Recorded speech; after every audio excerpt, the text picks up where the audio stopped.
بسم الله الرحمن الرحيم الحمد لله رب العالمين والصلاة والسلام على رسول الله وعلى آله وصحبه أجمعين رب اشرح لي صدري ويسر لي أمري واحلل عقدة من لساني يفقهوا قولي.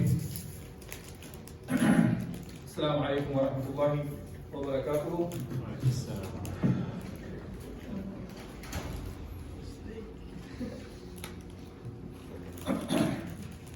Inshallah, today's talk will talk about the remaining part of Badr.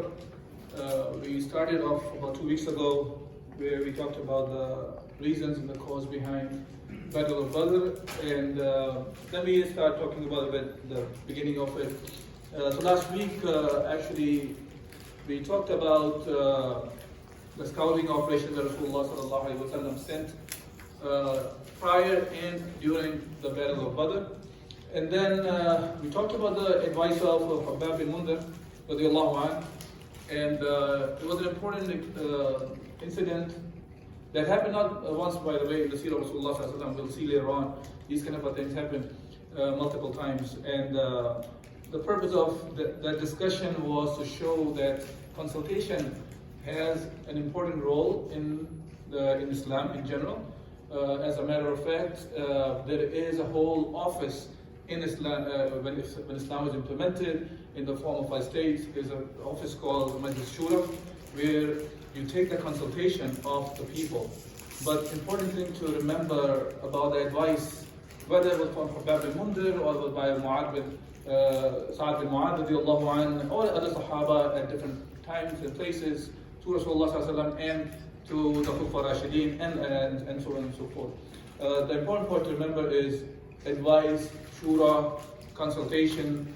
It is done for something which is within the Sharia, within Islam, which is permitted by Allah subhanahu wa ta'ala. So you are choosing or doing consultation between 2 or multiple permissible things. Number one thing. And that permissibility is coming from Allah subhanahu wa ta'ala. You don't do the shura to make laws, for example, to come up with your own laws and rules and regulation, meaning from the perspective of you're not coming up with the Sharia through the shura. Shura is within the Sharia, rather than not to think this way that shura makes up the Sharia. It's an important concept to understand. I did talk at length last week, but if there is more questions or comments, inshallah, I will try to answer this week as well about that subject. And it is an important subject. It's been used and abused sometimes in incorrect manner. This is why it's important for us to go back and understand what it is about. Okay, then we talked about the way Rasulullah sallallahu alaihi wasallam was preparing, including the material way and also from a spiritual way, meaning he was continuously making dua to Allah subhanahu wa ta'ala, but he was not dependent on the dua only. He was also using the material aspect of the battle. And that's it's not only for the battles, but it's for day-to-day actions as well. As a Muslim, we rely on Allah subhanahu wa ta'ala for everything, before we take an action and during the action and after the action. So reliance on Allah subhanahu wa ta'ala is always there. But that reliance should not disable us to use the means that Allah subhanahu wa ta'ala has created us to achieve the results in certain things. Yes, at the end of the day, the results are in the hands of Allah subhanahu wa ta'ala as well. But we are accountable for our preparation, our efforts. So the idea about talking about the preparation and the dua that Rasulullah was making was to understand that from his life we can see that he was using both, not one or other or one after other, rather it was continuous, both things were going on in parallel. So Rasulullah sallallahu alaihi wasallam, we can see that when he was doing a preparation, you feel like as if he is only dependent on preparation. And then when he was making the dua, if you feel like as if he's only depending on the dua, it's not the case. He's doing both. So dua is there and the preparation was there for the same action to achieve. And then we talked a bit about the Friday night, the 17th of the Ramadan, prior to the battlefield, how the situation was among the Muslims. Okay, now today inshallah we'll talk about what happened afterwards. So the Meccan army, they proceeded, they moved forward to a location which is called Al-Udwat al-Quswa, which is opposite to the Muslim lines or the Muslim army where they were stationed. And of course, they did not. We know that Abu Jahl was a key person among the Meccans who was provoking the Meccans even to go and fight with the Muslims at that time. Even though the caravan of Abu Sufyan was already safe and they already reached Mecca, but Abu Jahl provoked them and motivated his people to go and fight. Now, some of them, they wanted to have access to the water, to draw the water, as we talked about what Habab al-Mundhir's advice was, to have hold of the resources of the water, collect the water for the Muslim army, hence they will have an edge over the army of the enemy. Now, some of them, they wanted to go and get the water, and they were killed by the Muslims. Only person who was not killed was Hakim bin Hizam, and that's interesting that he's the one who later on became Muslim as well, and his Islam was good. And Uqba bin Rabi'a and others also, they also tried to avoid the war, but Abu Jahl is the one who continuously was reminding them what happened with the fight that happened at the Nakhla. We talked about that, which was led by Abdullah bin Jahash, one of the cousins of Rasulullah sallallahu alaihi wasallam, and Amr bin Hadrami. He's the one who was killed in that small battle. Okay.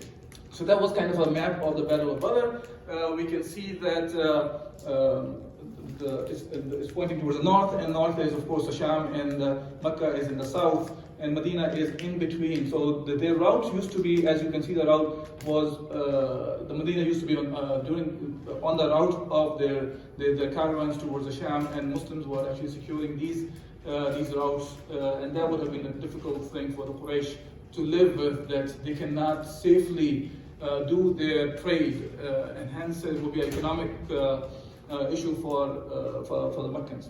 Okay. Now, moving on, so Rasulullah sallallahu alaihi wasallam, we talked about dua of Rasulullah sallallahu alaihi wasallam, and he was continuously making that dua.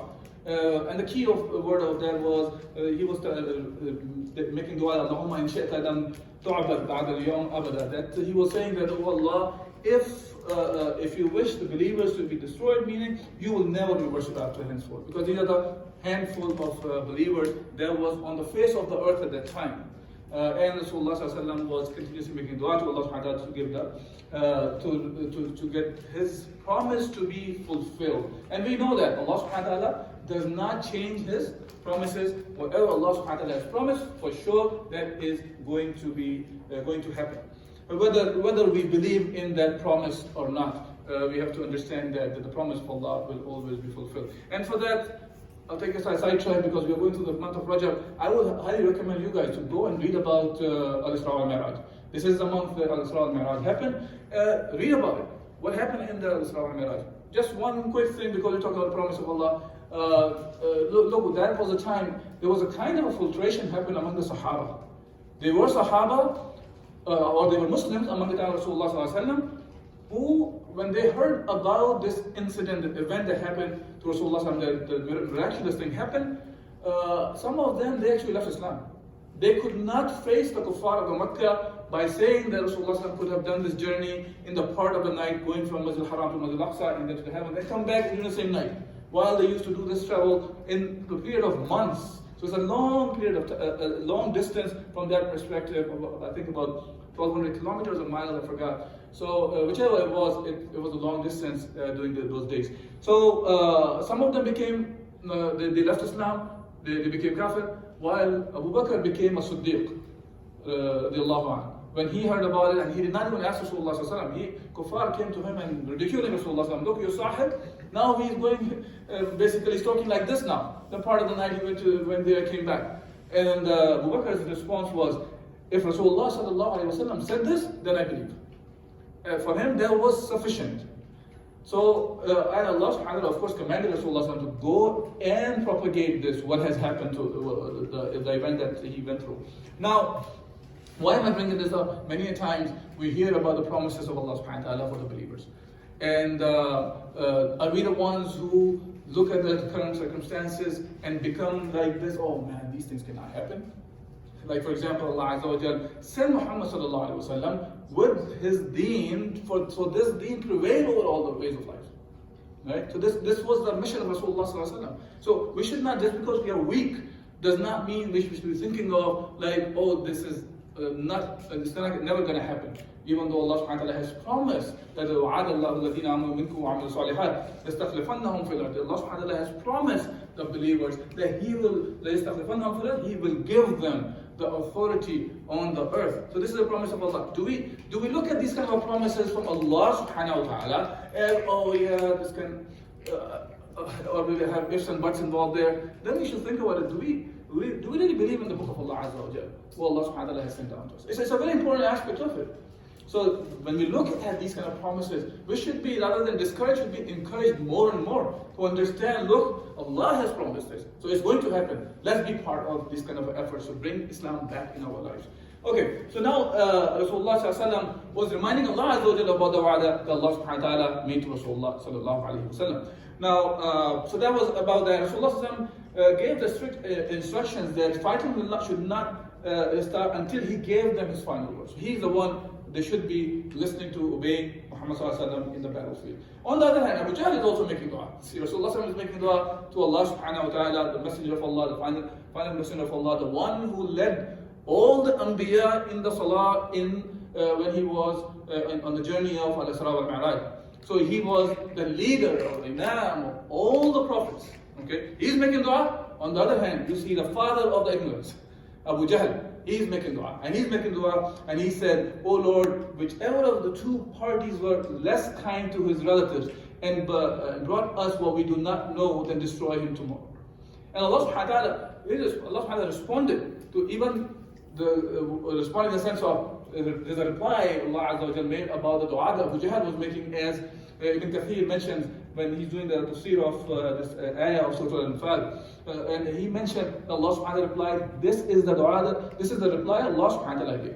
In which Allah subhanahu wa ta'ala, the meaning of the ayah says, "O disbelievers, if you ask for a judgment, now has a judgment come unto you. And if you cease," meaning what you are trying to do, to fight against the Muslims, it will be better for you. But if you return to, so shall we return, and your forces will be of no avail to you, however numerous it be. Verily Allah is with the believers, and when Allah ma'al mu'mineen. This is an important aspect of it, and this is part of our belief to understand that. And this is important when we are reading about the Battle of Badr, that how this yaqeen, this iman that we carry, that Allah subhanahu wa ta'ala is with the believers, have the impact on our lives, our actions that we take day to day, or maybe very small actions, or maybe big actions of our lives. Okay. When the two armies met, the first victim was Al-Aswad bin Abdul Asad Al-Makhzumi, and he was a bad-tempered idol worshipper, and he kept swearing, cursing, and he was saying he would drink the water basin of the Muslims, basically talking about going and killing the Muslims and taking the water from the Muslims. Now he was killed by Hamza radiallahu anhu, uncle of Rasulullah sallallahu alaihi wasallam. Now when the battle started, this is what used to be. They used to have duels in the beginning. Duels mean you will bring one person from one army and one from the other army. So you get the best person, and they will fight against each other. So they brought three of them, the kuffar.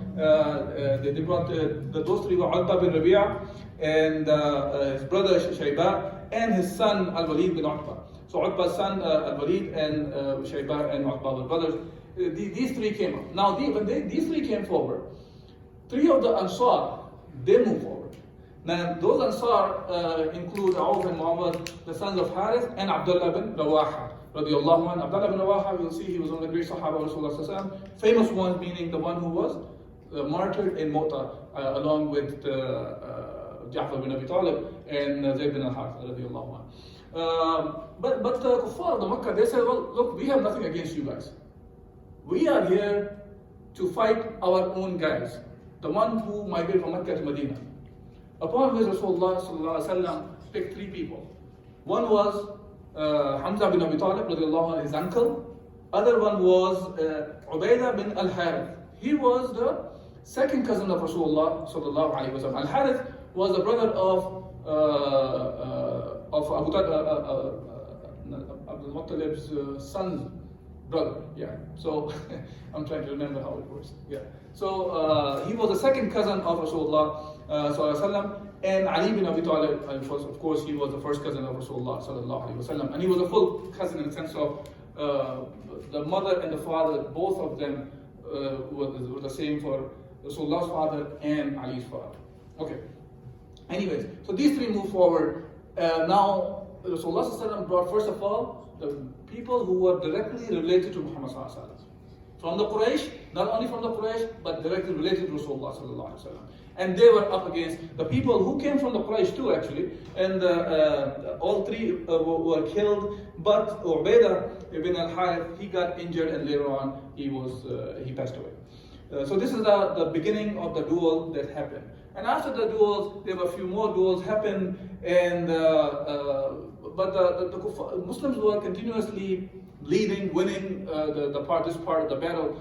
But and by the way, these duels, you will see that in many of the battles. It's not only you will see in Badr, in later on other battles as well. In the time of Rasulullah and Khulafa Rashidin. And the impact of that used to, because these are the people, they are moving forward to fight against one-on-one. You can really see that one-on-one fight, how they are going, right? So you see the best of your, how he fights, and if it wins, that shows the best direction that the battle is going. And in this case, Muslims had an upper hand, but the kuffar, they were still persistent about they wanted to fight, and then the real assault started later on. But while this fight was going on, Allah subhanahu wa ta'ala, He fulfilled His promise. And one of the promises Allah subhanahu wa ta'ala made was, He will help the believers with the angels. And we'll talk about some other reports as well, which are mentioned in many of the ahadith of Rasulullah sallallahu alayhi wa sallam. In here, Allah subhanahu wa ta'ala says, إِذْ يُوحِي رَبُّكَ إِلَى الْمَلَائِكَةِ أَنِّي مَعَكُمْ فَثَبِّتُوا الَّذِينَ آمَنُوا سَأُلْقِي فِي قُلُوبِ الَّذِينَ كَفَرُوا الرُّعْبَ فَاضْرِبُوا فَوْقَ الْأَعْنَاقِ وَاضْرِبُوا مِنْهُمْ كُلَّ بَنَانٍ. Here Allah Azza wa Jal He inspired the angels, I am with you. So strengthen those who have believed. They are the one who are going to help the believers. So talking about the malaika, and I will cast terror into the hearts of those who disbelieve. So strike them upon the necks, and they strike from them every finger. Talking about the malaika, the command for Allah subhanahu wa ta'ala to the malaika was. And similarly, Allah subhanahu wa ta'ala also talked in Surah Al-Fat also, that when you ask for help of your Lord and He answered you, indeed, I will reinforce you with 1,000 from the angels, following one another. So this is another fulfillment of Allah Azza wa Jal's promise, that He not only, the promise was there, but that promise was fulfilled, and also there was felt, and some of them saw those angels as well, as some of the reports which are mentioned in the book as well. Now, when this fight started, I'll talk about the incident in a bit. When this fight started, Rasulullah sallallahu alaihi wasallam, he took some dust and he threw it towards the enemy. Okay, and that caused some sort of a sandstorm, and that created a confusion among the camp of the kuffar. Now, for that incident that happened, Allah Azza wa Jalla said, وَمَا رَمَيْتَ إِذْ رَمَيْتَ وَلَكِنَّ اللَّهَ رَمَى. That Allah subhanahu wa ta'ala said to Muhammad sallallahu alaihi wasallam, what you threw is not you, it's Allah subhanahu wa ta'ala. Now, what does it mean by that? It's not Allah subhanahu wa ta'ala, that can be taken literally like that. As the Mufassirin discussed, this idea of what's happened here is, what the sand, Rasulullah threw the sand towards the camp of the kuffar. What happened by that sand is by Allah Azza wa Jalla. Allah is the one who caused that confusion from the sandstorm that happened towards the camp of the kuffar. That's what it means by that. That it's not you who threw, but it's Allah Azza wa Jal who threw. Threw means the effect of that sand that Rasulullah sallallahu alayhi wa sallam the sand through. So he said, ذَلِكَ وَأَنَّ اللَّهَ مُوهِنُ كَيْدِ الْكَافِرِينَ. And this is, in fact, surely that Allah weakens the deceitful plots of the disbeliever. Allah subhanahu wa ta'ala created. In this ayah, Allah Azza wa Jalla, the previous one, sorry, Allah subhanahu wa ta'ala also mentioned that وَيُبْيَ الْمُؤْمِنِينَ مِنْهُ بَلَاءً حَسَنًا. And of course, Allah subhanahu wa ta'ala also makes some trials. Sorry, I forgot to put the whole translation. Allah also put the trials and tribulations for the Muslim believers also. But whatever trial the Muslim goes through, it is good for him. This is an amazing aspect about a believer. That when a believer, when he goes through a hardship, then he does the sabr. Sabr means he is persevere and he continue to do what Allah has commanded, and that is good for him. And when he is going through the life of ease, then he is thankful to Allah subhanahu wa ta'ala, and that's good for him. And this is only for the believer. This situation is stated by one of the hadith of Rasulullah sallallahu alaihi wasallam, that is only for the believer, that whether he's going through the hardship, whether he's going through the ease, he is doing the sabr or the shukr of Allah subhanahu wa ta'ala. Both ways, he is persevering to what Allah subhanahu wa ta'ala commanded. Okay. Now the participation of the angels, one of the hadith that talks about was when Ibn Abbas mentions, while on the day of a Muslim was chasing this believer, he heard over him the swashing of a whip and a voice of rider saying, يقول أقدم حيزوم. Then Hayzum was, of course, one of the angels' name is mentioned here. Go ahead, Hayzum. And this mushrik, he glanced, Ibn Abbas, he glanced at the mushrik who had now fallen down on his back. The helper came to Rasulullah Ansar, and he related that story to Rasulullah. Rasulullah said, you have told the truth. This was the help from the third heaven. Talking about one of the angels that Allah subhanahu wa ta'ala descended in the Badr. Other story is about that one of the Ansar captured Abbas bin Abdul Muttalib. Remember, the uncle of Rasulullah sallallahu alaihi wasallam was on the side of the Meccans in this battle. And that's Abu Jahl. He actually forced him, put him in a situation that Abbas radiallahu anh, he was not able to say no in that situation. Anyways, Abbas was there and he was captured. So Abbas said, O Messenger of Allah, by Allah, this man did not capture. So Ansar brought Abbas and he said, I captured him. And Abbas said, no, he did not capture me. He said, I was captured by a man who was bald and had the most handsome face, who was riding a piebald horse. I cannot see him here among the people. He said, so I don't see the person who really captured me. He's not among you guys. And he gave a description. So Ansar interrupted, he said, I captured him. Why was he saying? Because that was the norm at that time. Whoever captured, whatever is the belonging is on that person who's been captured, that becomes part of the spoil of war that the person who was captured is supposed to own it. So he is looking for owning that whatever Abbas was carrying at that time. So he said, I captured. Oh, Rasulullah. So Rasulullah said, Uskut faqad ayyadaka Allah ta'ala bimalak al-kareem. Rasulullah said that, basically he said, be quiet, shut up. But by Allah Almighty strengthen you with the help of a noble angel. Allah subhanahu wa ta'ala help you. So uskur, the brothers who are Arab, they know. It basically means shut up or be quiet. Sometimes you see it in a nice way it's translated, but that's what it is. So Rasulullah asked him to be quiet, and he, what it means by that is Rasulullah is confirming the help from the angels that was there at that time. Okay, then when the assault happened, Rasulullah was encouraging the Sahaba from the Quran. And this is one of the key things, that the believers are always motivated by the wahi from Allah subhanahu wa ta'ala. When Rasulullah is reminding them, وَسَاعِعُوا وَلَا مَغْفِرَةً بِرَبِّكُمْ وَجَنَّةً عَرْضُهَا السَّمَاوَاتُ وَالْأَرْضُ أُعِدَّتْ لِلْمُتَّقِينَ. Rasulullah said that be quick. Sari'u is more than be quick, but rush basically. Rush towards the maghfirah, forgiveness from Allah subhanahu wa ta'ala, and the paradise. Now Rasulullah is talking about how big the paradise is. The Jannah, arduha samawati wal earth, the paradise as wide as the heavens and the earth. And that is Allah subhanahu wa ta'ala has created, prepared for the muttaqeen, the one who fear Allah subhanahu wa ta'ala, the conscious of Allah subhanahu wa ta'ala. When this ayah Rasulullah was reciting, there's an incident that happened. And one of the Sahabi, his name was Umair bin al-Hammam al-Ansari. So he came to Rasulullah and he said, Ya Rasulullah, he was surprised about talking about the Jannah like this, it's so big, so huge. Look, today, somebody has a house, there could be a mansion, or millions and millions of mansion. That mansion exists on what? It's still on the earth. Within the earth, in a country, within a country, in a city. Within a city, probably a small town or something, a mansion exists. And person become, oh man, I have a mansion.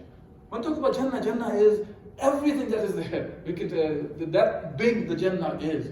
This is what Allah subhanahu wa ta'ala is talking about, offering the believer. This is what you're going to get in return. So when Umair bin Hammam radiallahu anhu, he heard to Rasulullah and he asked, he was surprised that is this how the Jannah is going to be? And Rasulullah said yes. So upon that Umair said, "Bakhin, bakh." So that means basically, oh my goodness, wow, bakhin, bakhin. So it's so big. And upon that, Rasulullah said, what prompted you to say this? Bakhin, bakhin, that you're saying. Why are you saying that? And he mentioned that nothing but the desire that I be among these residents. Subhanallah. So for him, he was thinking of not just Rasulullah was talking about go towards this Jannah, rather he's thinking, oh man, if I become one of the residents of this place, that I can have. And Rasulullah sallallahu alayhi wa sallam said, فَإِنَّكَ مِنْ أَهْلِهَا, for sure you are one of them. And now, when Muhammad sallallahu alayhi wa sallam is telling you that you are going to be in Jannah, you should be in a different frame of mind at that point. Because now this is a surety, a messenger of Allah is telling you something. So now, upon that, the story goes on, and he took out the dates from his bag and started eating.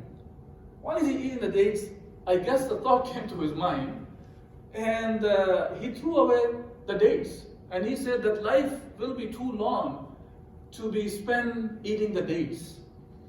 He'd rather be involved in getting into the Jannah that Rasulullah is talking about, that Allah is promising him. And he thought of these dates are becoming a barrier for him to enter into Jannah. The dates, subhanAllah, it takes what, a few seconds to take the picked up date and put it in your mouth and eat it? For him, that's a waste of time that he's wasting in that while Rasulullah has given him the bushra, the glad tiding that he is one of the residents of the Jannah. That's what it means. We have to imagine these things. Why am I bringing this to you? Even though this is about a battlefield. But Allah subhanahu wa ta'ala has mentioned us many promises for the believer who do the good righteous deeds, believe in Allah and do the righteous deeds, that the Jannah is prepared for them. And of course that requires actions from our end. It's not just the belief is sufficient. Belief has to be shown by the actions. That we really believe and we do the actions. The point I'm making here about this, dates became a small barrier for him to enter into Jannah. Well, how many things we have that become barriers for us? Sometimes it becomes the wealth. Sometimes it becomes our own children. Sometimes it becomes our spouses. Sometimes it becomes the parents become the barrier. Whosoever these things are, if they are preventing us to enter into Jannah, we have to really make a decision about those things. What are we doing? Why are we wasting our time? Not talking about putting our parents on the side, the children on the side. No, we have to think of it. We should not be compromising on the deen of Allah subhanahu wa ta'ala when it comes to our entering into Jannah. That's how we should look at it. So these are talking just dates. But the impact is much higher than to think about it. This is a small thing like that, and how many things that we try to, Shaitan is more of it. He tries us to be involved in the dunya in a manner which displeases Allah subhanahu wa ta'ala. Nobody says do not be involved in the dunya. Dunya is part of Allah subhanahu wa ta'ala has sent us to dunya, so we live the life according to the commands of Allah subhanahu wa ta'ala. That's the key thing. Okay? Now moving forward, when the general assault was happening and the kuffar, they started running away, as we could have felt from the duels that happened prior to the general assault. And they began to flee, run away, and they started retreating. And the Muslims started collecting all those spoils of wars, and whoever was fighting, they were engaged in the fight with them. Now, the only person really left behind with some of the groups around him was Abu Jahl. Abu Jahl, the great tyrant, he continued to be there, and he wanted to fight, and he was reminding the people about, he was saying by Lat and Uzza, the gods they used to worship those days, the false gods, and he was reminding them of all the symbols of paganism and all those things. And he is the only one left at the end with some of the people around him who were fighting along with him. Now, when it comes to the end of Abu Jahl, the story talks about that Abdurrahman bin Auf radiallahu anhu, he reported one of the story about what happened to Abu Jahl. So there were two lads from Ansar, two young youth from Ansar, and one came from the right of Abdurrahman bin Auf, other came from the left, and in a secret way asking him about, where is Abu Jahl? Can you point out to us which one is Abu Jahl? And this is one of the hadith mentioned, other hadith also give more details about that. These two guys, one was Mu'adh bin Amr, and the other one Muawwid bin Afra. These two, both were young, and they looked very, immature in the sense of from the fighting skills and all that. So he thought of him, why are you asking about Abu Jahl? So other reports talk about this. We heard about him that he used to harm Rasulullah sallallahu alaihi wasallam. So for them, that's the only reason they were there for. They were there to fight Abu Jahl. They want to have combat with Abu Jahl, one-on-one. Either Abu Jahl gets killed or they get killed. And both of them came separately. They did not want anybody to know that they are there to fight Abu Jahl. So one of them came and asked, and Abdurrahman bin Auf mentioned to him which one was Abu Jahl in the fighting. And the other one from the left came and he said the very same thing. And the moment both of them found out which one was Abu Jahl, they rushed towards Abu Jahl. They had combat, and both of them they strike Abu Jahl at the same time. Now, according to the reports, so both of them went back to Rasulullah sallallahu alaihi wasallam while their swords still had the blood on them of the Abu Jahl, and told Rasulullah sallallahu alaihi wasallam that they have killed Abu Jahl. Now, both of them claiming he's the one who killed him. Each one is still claiming that. Rasulullah sallallahu alaihi wasallam said, "Okay, show me your swords." And he looked at both the swords and said, "Both of you killed them." Now, another story which is coming up in the next slide as well, which talks about Abdullah bin Mas'ud is the one who finished him off. But they are the one who started. Basically, Abu Jahl was on the ground, taking his last breath. So both of them were killed by. Abu Jahl was killed by both of them, and then Rasulullah sallallahu alaihi wasallam gave the spoils of war to Mu'ad bin Amr, one of them, because the other one, Muawwid, he was martyred in this battle. Okay. Now, Abdullah bin Mas'ud mentioned in the report that he found Abu Jahl already taking his last breath. So those two, they are the one who ended up killing Abu Jahl. And then Abdullah bin Mas'ud, when he found Abu Jahl taking his last breath, he killed Abu Jahl and informed Rasulullah sallallahu alaihi wasallam. And Rasulullah sallallahu alaihi wasallam was looking for all those casualties of the war, and when he saw Abu Jahl's body, his response was, "Hada Fir'aun wa hadihi, hada Fir'aun hadihi ummah," meaning this is the Fir'aun of this ummah. And now the point of mentioning that is to understand, Fir'aun is not to say is just one person that was in the time of Musa alayhi salatu wasalam. It's a symbolic thing. These personalities can continue to exist even today. They will be in different bodies, different shapes, but the issue is the actions, what they were doing at that time. As Abu Jahl was the Fir'aun of the Ummah of Rasulullah sallallahu alaihi wasallam, the way he acted at that time. Today there may be different Fir'aun, there will be different Namrud, there will be Abu Lahab, Abu Jahl, Akhnas bin Shurayh. Different personalities are same, different bodies. So we have to understand that who is acting like whom, and of course we have to act as Rasulullah sallallahu alaihi wasallam has commanded us in those cases. Okay, so I think that's about it for today, and if there is any questions or comments about the subject covered today, inshallah I will try to answer.